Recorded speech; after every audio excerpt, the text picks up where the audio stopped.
ప్రేమ వలన ఏమైంది? ఎలా ఉన్నా బాగుంటుంది సీతమ్మ రాముడికి. అందుకే దాంపత్యం ప్రారంభంలో ఎంత కాదన్నా నిజం, భార్యాభర్తల మధ్య ఒక ఆకర్షణ ఉంటుంది.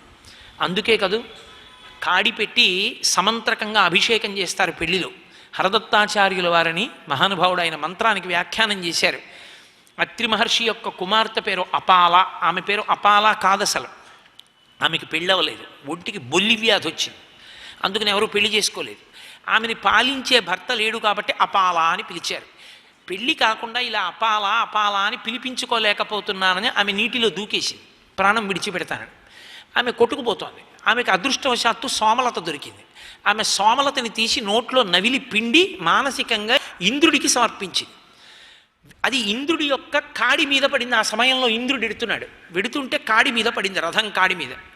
ఇంద్రుడు సంతోషించి వెంటనే ఆమెకు బొల్లి వ్యాధి పోయేటట్టుగా అనుగ్రహించి తరువాతి కాలంలో పెళ్ళై ఆమె సంతోషించింది. శరీరము వివర్ణమైతే, చర్మవ్యాధులు వచ్చేస్తే భర్తకి భార్య మీద ఆకర్షణ పోతుంది, భర్తకు అలా వచ్చినా భార్యకు ఆకర్షణ పోతుంది. శాస్త్రమునందు ఒక మాట ఉంది, ప్రహృష్టులై ఉండాలి. భార్యాభర్తలు ఒండరులకి ఒకరి మీద ఒకరికి పరస్పరం పరిపూర్ణమైన ఆకర్షణ ఉంటేనే తేజోవంతమైన సంతానం కలుగుతుంది, లేకపోతే కలగదు. శ్రీరామాయణంలోనే షణ్ముఖోత్పత్తి శ్లోకాలు చదవండి, మీకు అర్థమవుతుంది. కాబట్టి పరస్పరాకర్షణ అవసరం.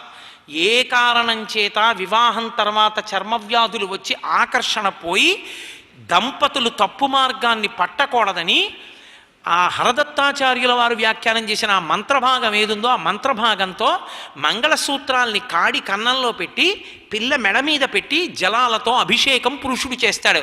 అభిషేకం చేసినందుకు ఆయనకి రాదు, ఆ అభిషేక జలాలు ఆమె మీద పడినందుకు ఆమెకి రాదు. అవి పరమ శ్రద్ధతో జాగ్రత్తతో చేయవలసినవి, ఎందుకంటే జీవితాలకి సంబంధించిన విషయాలు అవి. కాబట్టి అందుకు చేస్తారు కాడిమించి అభిషేకం.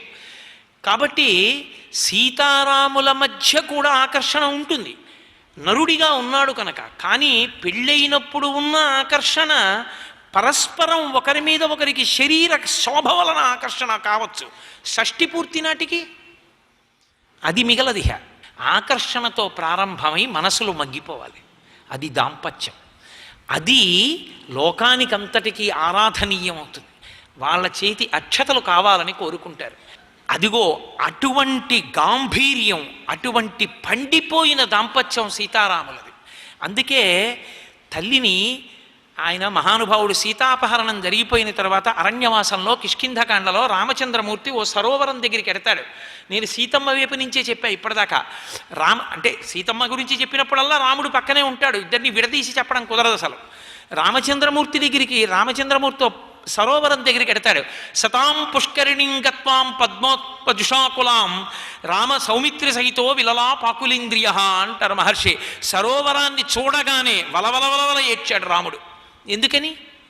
లక్ష్మణుడు ఊరడింపజేశాడు, అన్నయ్య అన్నయ్య ఏడవకన్నయ్య ఏడవకన్నయ్య అని. ఎందుకు ఏడవడం? సదాం పుష్కరిణీం గత్వా పద్మోత్పలజుషాకులాం, అరవిరిసిన తామర పువ్వులు చూస్తే ఏడుపు వచ్చింది. ఎందుకని? సీతమ్మ ముఖం కనపడింది అందులో. అది భర్తకుండవలసిన లక్షణం. తన మనసులో కామము చేత కదిలితే తన భార్య తప్ప అక్కడ ఇంకొకరికి స్థానం ఉండకూడదు. వాడు భర్త, వాడు ఆరాధనీయుడు తప్ప అన్యులకు స్థానం లేని హృదయం ఏదున్నదో ఆ హృదయంలోకి చేరిన భార్య ధన్యురాలు. అది వాల్మీకి మహర్షి యొక్క హృదయం. ఎంతమంది స్త్రీలో రాముడి కోసం ఎదురు చూశారు. స్త్రీలు కాదు, ఋషులు మోహించారు మగవాళ్ళై. పుంస్వాం మోహన రూపాయ పుణ్యశ్లోకాయ మంగళం అయిన రాముడి మనసులో సీతమ్మ ఒక్కతే. సర్వం శ్రీ ఉమామహేశ్వర పరబ్రహ్మార్పణమస్తు. స్వస్తి.